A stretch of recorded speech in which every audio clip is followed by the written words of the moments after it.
जनवरी का महीना था। कड़ाके की ठंड पड़ रही थी। इसी वजह से बच्चों के स्कूल की 15 दिन की छुट्टियां पड़ गई थी। अब ठंड ज्यादा होती थी। सुबह सुबह तो कोमल भी देर से सोकर उठती थी। एक सुबह जब कोमल सोकर उठी तो उसकी सास फोन पर उसकी ननद से बात कर रही थी। अरे हाँ हाँ, क्यों नहीं, बच्चों की जब छुट्टियां हुई गई हैं तो तू रहने के लिए आ जाना, इसमें पूछना क्या है, तेरी भाभी कोई मना थोड़ी करेगी। हाँ हाँ, बोल तो दिया, तेरा अपना घर है।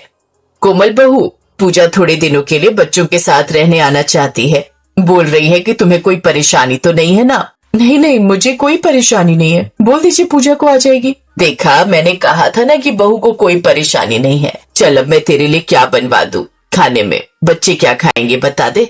छोले भटूरे ठीक है क्या? सोनू बेटा को गाजर का हलवा भी खाना है। ठीक है, फिर वो भी बन जाएगा। अब जल्दी जल्दी नानी घर आ जाओ, ठीक है बेटा। कोमल की सास ने तो बैठे बैठे ऑर्डर करना था। बेचारी कोमल इतनी ठंड में अकेले रसोई में सबसे पहले भटूरे छोले तैयार करती है और उसके बाद गाजर का हलवा। शाम के समय कोमल की ननद अपने बेटे सोनू और बेटी दीपा के साथ कुछ दिनों के लिए रहने आ जाती है। अब जब घर में कोई आ जाए तो भला कोई आराम से कैसे बैठ सकता है, खासकर घर की बहू। पूजा बेटा, तू कहाँ जा रही है? यहाँ बैठना कंबल में मेरे पास, कितनी ठंड हो रही है।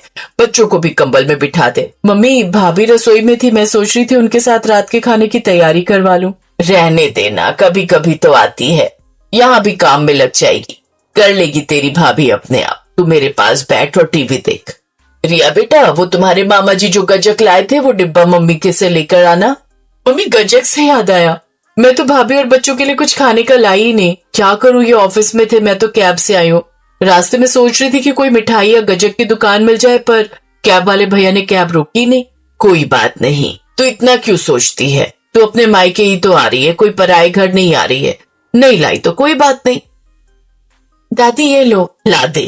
पूजा, ये खाकर देख कितनी स्वाद है। कुछ भी कह, बहू के मायके वाले चीज बड़ी स्वाद देते हैं। पूजा का पति मनोज आ जाता है। अरे दामाद जी। हाँ, बच्चों के बिना घर पर मन ही नहीं लग रहा था, सोचा मैं भी बच्चों के साथ कुछ दिन यहीं रह लूं। 2 दिन ऑफिस की छुट्टी है। देखा मम्मी, ये भी ना मेरे और बच्चों के बिना अकेले नहीं रह पाते, तभी तो मैं कम आती हूँ। ये तो मुझे भी दिख रहा है। अच्छा आप बैठो, मैं बहू को बोलती हूँ सबका खाना लगा देगी। कोमल रात के 1:30 बजे तक अकेली रसोई में लगी रही। अरे भाभी, आपने तो सारा काम कर लिया, मुझे बुला लेते। कोई बात नहीं, सब हो गया, आप बस बिस्तर लगाने जा रही हूँ। भाभी, आप बुरा ना मानो तो हम आपके कमरे में सो जाएं। वो क्या है ना, मनोज को बेड पर सोने की आदत है। हाँ हाँ, क्यों नहीं, हम लोग बाहर ड्राइंग रूम में सो जाएंगे। वैसे भी मैं ऐसा ही कुछ करने वाली थी। थैंक यू भाभी। अच्छा, मैं कह रही थी मनोज को ना कॉफी पीकर सोने की आदत है, आप बना दोगे क्या? मैं सबके लिए कॉफी बना देती हूँ। कोमल स्वभाव की बहुत अच्छी थी, वो सबका सम्मान करना जानती थी। घर में रिश्तेदारों में कैसे बात करनी है, कैसे सबको सम्मान देना है, वो उसे अच्छे से आता था। साथ में कोमल सहनशील भी बहुत थी। हालांकि वो सुबह से अकेली ठंड में रसोई में काम कर रही थी, पर फिर भी उसने ये बात किसी को महसूस नहीं होने दी। भाभी, ये कंबल तो बहुत सुंदर है, नए लिए क्या? नए साल पर भैया ने गिफ्ट दिए थे, 2 दिन के लिए घर गई थी ना तभी। ओह अच्छा। कुछ देर बाद कोमल की ननद, नंदोई और बच्चे उसके कमरे में सो गए। सास अपने कमरे में सो गई और कोमल ने ड्राइंग रूम में बिस्तर बिछा लिया। क्या हुआ, तुम इतनी चुप क्यों हो? कुछ नहीं, बस ऐसे ही थोड़ी थकावट है। मुझे पता है, तुम सुबह से ठंड में रसोई में लगी हुई थी, काम भी तो बहुत सारा हो गया। एक काम करता हूँ, कल मैं ऑफिस से छुट्टी ले लेता हूँ, तुम्हारे काम में हाथ बटा दूं। अरे नहीं नहीं, ऐसे अच्छा नहीं लगता। मैं अच्छे बुरे की कोई बात नहीं है, और मनोज जीजा जी भी तो कल घर पर ही हैं, मैं छुट्टी ले ही लेता हूँ। ठीक है, जैसी तुम्हारी मर्जी। अगले दिन अनिल ने भी ऑफिस से छुट्टी ले ली। अनिल भैया, बच्चे कहीं घूमने के लिए कह रहे हैं, चले क्या? क्यों भाभी, आप चलोगी? नहीं नहीं, मुझे तो बहुत काम है, आज वॉशिंग मशीन भी लगानी है, कपड़े धोने हैं, फिर सर्दियों की बारिश का कोई भरोसा नहीं होता कब आ जाए। तुम लोग हो? ठीक है, तो फिर हम लोग चले जाते हैं, बच्चों को ले जाएंगे। अनिल सबको लेकर घूमने चला गया। पूरा घर ऐसे ही फैला हुआ था मानो कोई बारात घर हो। पहली बार कोमल के मन में अपनी ननद के लिए कड़वाहट आई थी। इसी वजह से कोमल अपनी सास पर भी बरस पड़ी। माँ जी, रात को क्या बनाना है बता दो, मैं कोई मशीन नहीं हूँ जो टाइम पर कुछ बोलोगे बनाने के लिए तो बनाऊंगी, पहले ही बता दो क्या बनाना है। क्या हुआ बहू, तुम इतने गुस्से में क्यों हो? बच्चों को आने दो, पूजा, मनोज, अनिल सबसे पूछ कर ही बनाना। कुछ हुआ है क्या? मम्मी देखो, बुआ जी ने हमें कितने सारे विंटर के कपड़े दिलवाए हैं, मोहित को भी दिलवाए हैं मम्मी। बुआ जी ने हमें बहुत सारे खिलौने भी दिलवाए, पास्ता, बर्गर, पिज्जा, हमने बहुत कुछ खाया मम्मी। भाभी ये गुलाब जामुन और मूंग की दाल का हलवा लाई थी, रात को खाना खाकर गर्म कर लेंगे, फिर सब मिलकर खाएंगे। अभी एक सरप्राइज और आ रहा है। सरप्राइज? कौन सा सरप्राइज? वह तो रात को ही पता चलेगा भाभी जी। कोमल के दिमाग में यही बात चल रही थी कि आखिर ऐसा क्या सरप्राइज है जो रात को मिलने वाला है। शायद घर के कामों में कोमल कुछ भूल गई थी, पर बाकी सबको याद था, और वो सरप्राइज था कोमल का जन्मदिन। रात को 12 बजे दरवाजे की घंटी बजी।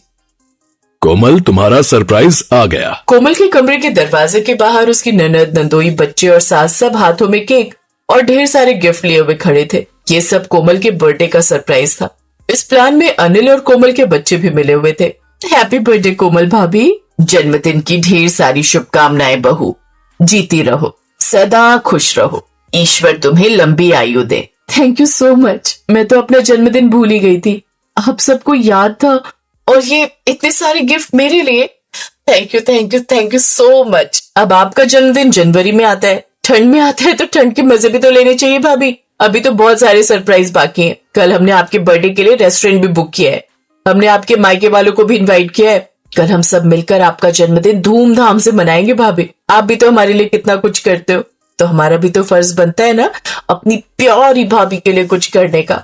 सब मिलकर कोमल को जन्मदिन की बधाई देते हैं। अगले दिन कोमल के बर्थडे के लिए एक बड़े रेस्टोरेंट में पार्टी बुक की गई थी। कोमल अपनी ननद की दी हुई ड्रेस पहनती है। कोमल के मायके वाले भी जन्मदिन की पार्टी में पहुंचे थे। सारे इंतजाम पूजा ने किए थे।